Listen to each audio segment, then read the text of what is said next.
আজকের ভিডিওটা অনেক বেশি স্পেশাল হতে যাচ্ছে, কারণ এই ভিডিওটা যেই দিন নেওয়া হয়েছিল সেই দিনটা ছিল আমার জন্য অনেক বেশি স্পেশাল। এই দিনটাতে আমি সব থেকে বেশি খুশি থাকি অ্যান্ড সব থেকে বেশি এক্সাইটেড থাকি। যদিও ভিডিওটা রিসেন্টলি করা না, ভিডিওটা অনেক দিন আগের।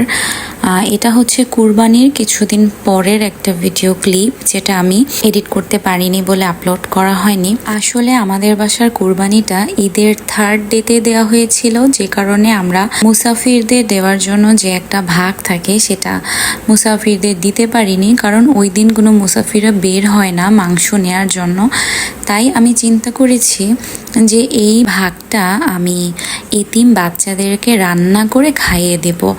সো যেমন ভাবা তেমন কাজ। আমি সেই কারণে ওদেরকে বাসায় ইনভাইট করি। ওরা আমাদের বাসায় বসে কিছুক্ষণ কোরআন তেলাওয়াত করছিল, আর ট্রাস্ট মি এত ভাল লাগছিল। আমি প্রতিটা রান্না করছি ওদের কোরআন তেলাওয়াত শুনতে শুনতে। কারোর যদি সামর্থ্য আর মন মানসিকতা থাকে তাহলে মাঝে মধ্যে এতিম বাচ্চাদেরকে বাসায় ইনভাইট করে খাওয়াবেন, দেখবেন অনেক বেশি শান্তি পাওয়া যায়।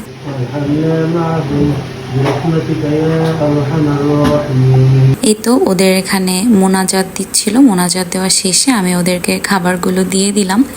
আমি না অনেক বেশি আইটেম করিনি, কারণ আমি মাংসটাকে ম্যান্ডেটরি রেখেছি যাতে ওরা পেট ভরে মাংস খেতে পারে।